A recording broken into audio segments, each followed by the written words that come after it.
ise ei tunne seda mure, sest ma olen nagu big poiss, aga nagu see, et hästi palju on sotsiaalmeedias, et lühikesed nii-öelda kutid on mõttetud, et ma arvan, et see nagu kindlasti mõjutab noorte mentaalset tervist, et nagu ütleme, et sa oledki siuke mingi 160, 170 pikk ja siis näed neid, et TikTok idealiseerib seda, et sa oled nagu vähemalt mingi 180 midagi ja siis sa nagu mõtledki, et okei, et kas siis ei ole piisav, et ma nii-öelda olen 170 pikk ja et mis nüüd saab.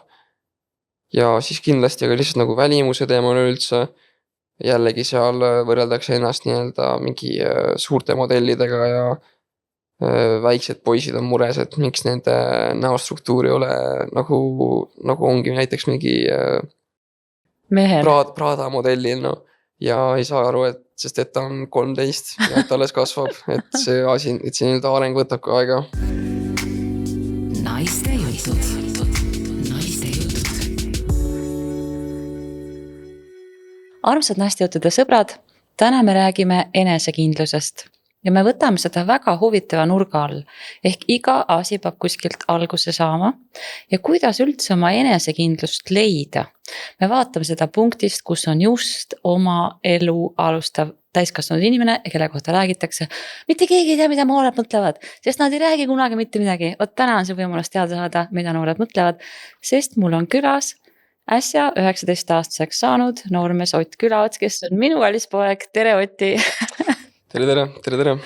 Ja kallid sõbrad, loomulikult miks Ott on saatest ja saite muidugi hulka aega seda oodata, sellepärast, et terve hulka aastaid tagasi käisid mul ükskord lapsed saates ja siis ma sain selle kohta vist, ma ei tea, ma ei oska arvuga, ma ei hakka hämama, sest ma ei mäleta seda arvu, aga väga suur hunniku kirju, et kõige lahedam saade ever, tee seda veel.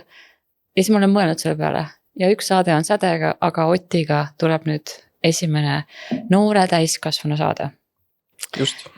Mis tunne on olla noor täiskasvanu? Ma ei tea, ma ütleks, et pigem hea ikka, et veidiki hirmus muidugi, aga ma võtan seda pigem kui nagu vabadust, et sain just nii-öelda lood ka tehtud ja et nüüd sa nagu veidike vaatab maailma nagu teise pilgu alt, et seal on nii palju rohkem nii-öelda valikuid, mis saad teha ja iseseisvust.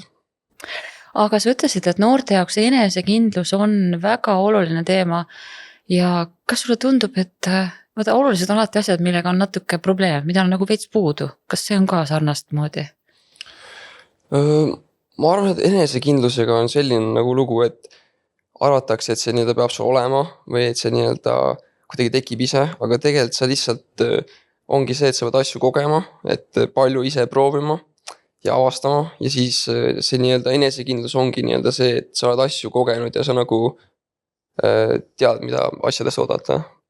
Ehk siis, et sul on mingi kogemus, elad selle läbi, saad aru, ma sain hakkama ja siis ta tuleb nagu läbi kogemuse, saan õigesti aru? Jaa, et siis see nii-öelda tunne ja hirm, et ma ei ole enesekindel, et see ongi just see, et hirmu on lihtsalt suured silmad, et sa oled nii-öelda olukorraga uus ja ei ole nagu kohanenud sellega. Aga tegelikult see on see ju eluaeg niimoodi.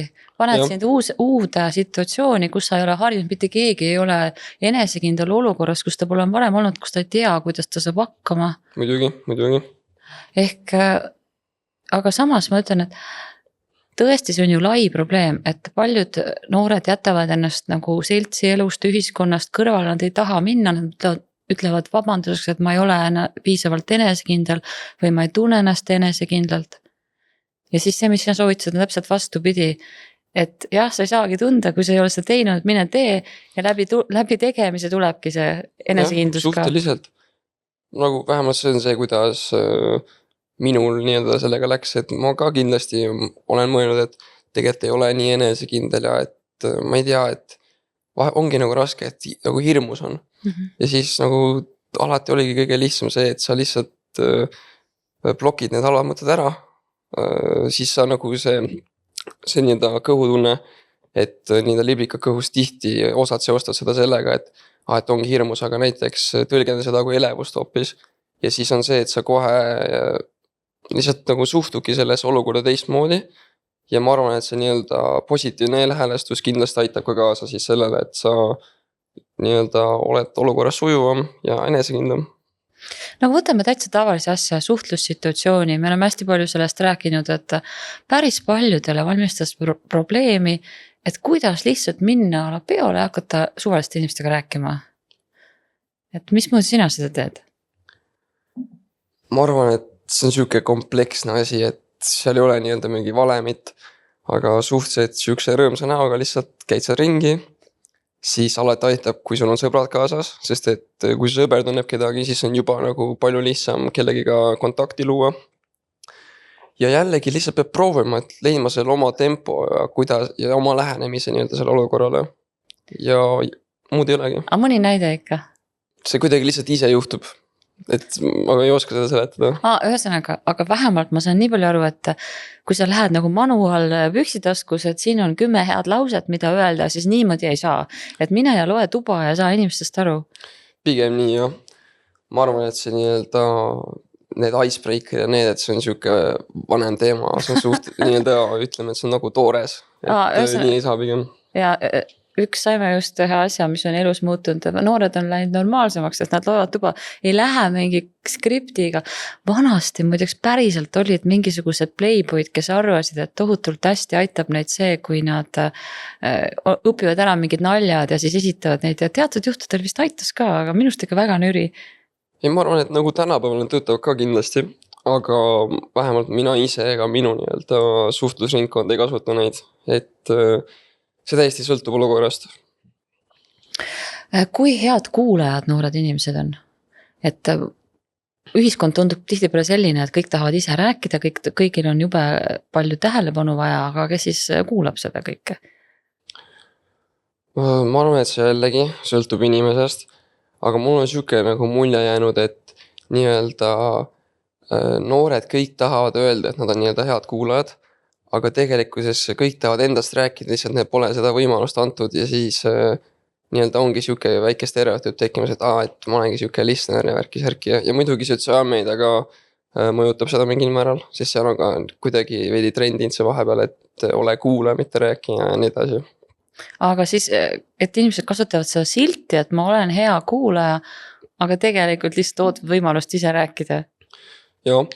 Aga samas mul on endal nii-öelda sõpru, kes ongi väga head kuulajad ja ütleme nii, et neilt on palju õppida, et ta päriselt nii-öelda hea kuulamiseks nagu see, et olla hea kuulaja, selleks sa nagu pead tegelikult lihtsalt nii-öelda nagu kuulama ja aktiivselt nagu mõtlema siis ja protsessima seda infot, et kõige nii-öelda tavalisem viga, ma arvan, mis ma olen ise teinud ja nagu kindlasti ise teevad ka, ongi see, et sa nii-öelda kuulad, aga tegelikult sa nii-öelda üldse ei mõtle selle, mis ta räägib. Ja ongi see, et sa nagu ei pane nagu seda pilti kokku, et ei näe neid nii-öelda potentsiaalseid küsimusi, mis sa saad küsida ja nii edasi, et sa peadki nagu päriselt nagu keskenduma ja mõtestama nagu, mis inimene ütleb sulle. Aga mis inimesed selle asemel siis teevad, et teist kuulata? Ei no ma ise ka nagu vahepeal leian ennast lihtsalt seda niimoodi, et ma nii-öelda kuulangi kedagi enda arust väga hoolikalt, aga tegelikult ma suhteliselt nii-öelda lihtsalt, noored ütlevad zone out in ja nagu suhteliselt lihtsalt mõttetult passin seal kõrval.